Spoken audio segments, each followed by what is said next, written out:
Hey, what's going on, everybody? It's Justin.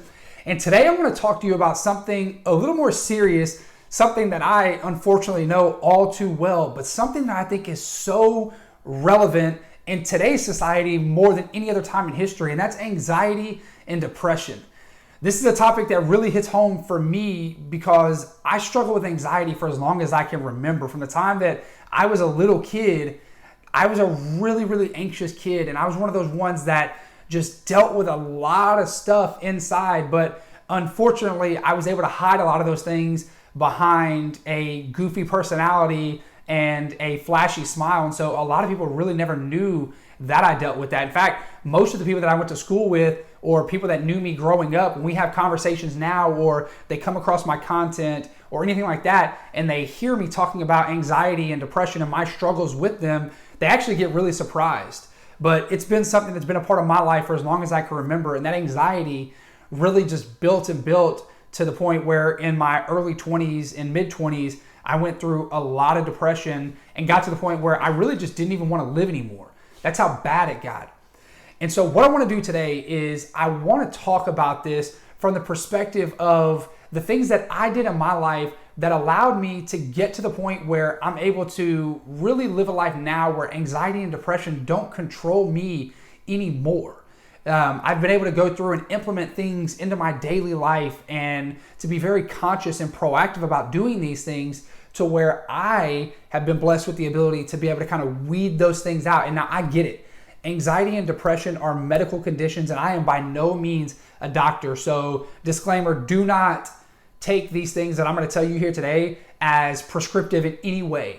If you see a doctor and you've got a medical prescription or regimen or something that you're doing, please stick to that. All I want to do is I just want to enlighten you to some things that I did in my life that allowed me to be able to really deal with and I guess kind of ease the symptoms and the negative ramifications of the anxiety and depression that I dealt with. So the first thing I want to talk about is daily gratitude. You know, one of the biggest things in this personal development space is people talking about being more grateful, and it's absolutely so true. One of the things that I think people don't do enough is slow down to be thankful and grateful for all of the great things that they have going on in their life. And it's no wonder, because if you watch the news, if you get on social media, things like that, it's all just doom and gloom and negative all the time. It's hard to find positive things in this world. And so consequently, it's hard to be able to focus on any positive things that we have going on in our lives because it's just filled with all this junk externally around us. And that just adds to all the internal struggles that we have going on. So what I want you to do, or what I did, was I got very intentional about focusing on all the things that I had to be grateful for in my life, the small and the big. So just the fact that I was awake for another day, the fact that I had a wife that loved me, the fact that I had healthy family members, it doesn't matter what it is. Find things in your life to be grateful for. And for me, it made me realize my life wasn't as bad as I was making it out to be. So daily gratitude was very catalytic in me being able to really just kind of push the anxiety and the depression off to the side for a little bit and get myself into more of a positive headspace that really wasn't something I was used to. So that was the first thing I did, was daily gratitude. The second thing that I did was I started meditating. Now, if you're anything like me, you immediately just checked out listening to that part of the video, because I was the exact same way. When I heard meditation, not only did I have these misconceptions that it was like this woo-woo, hyper spiritual type of thing, but I was really wrong, and I'm betting you are too.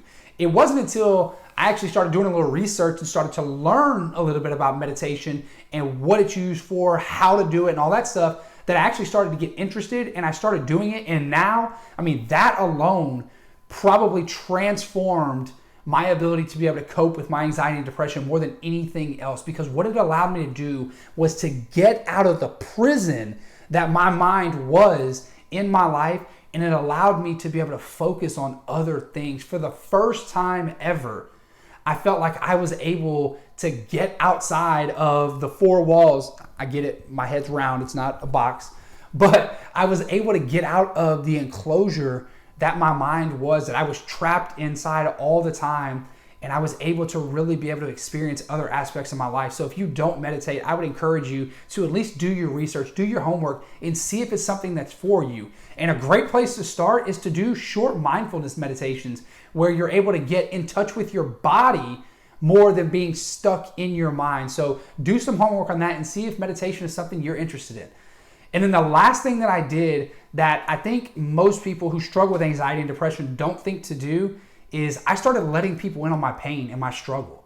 I get what it's like to go through anxiety and depression and to feel like you're kind of a social pariah. Like you don't think other people are going to understand. You don't want to burden the people that you care the most about. And so you just suffer in silence. You just shove it down and shove it down and shove it down. You do what I did. You put on that bright smile. You have that goofy, flashy personality. You do all these different things to cope so that people don't know the pain that you're dealing with. But yet, when you go and you lay your head down at night and you're sitting there and you're staring at the ceiling and you're questioning why you're even alive because there's really no meaning, you've got to learn to let people into the struggle with you. The reason why is because there's a lot more people out there who can resonate with you than what you probably realize, and because the people that love you want to be able to support you. I had to learn that the hard way.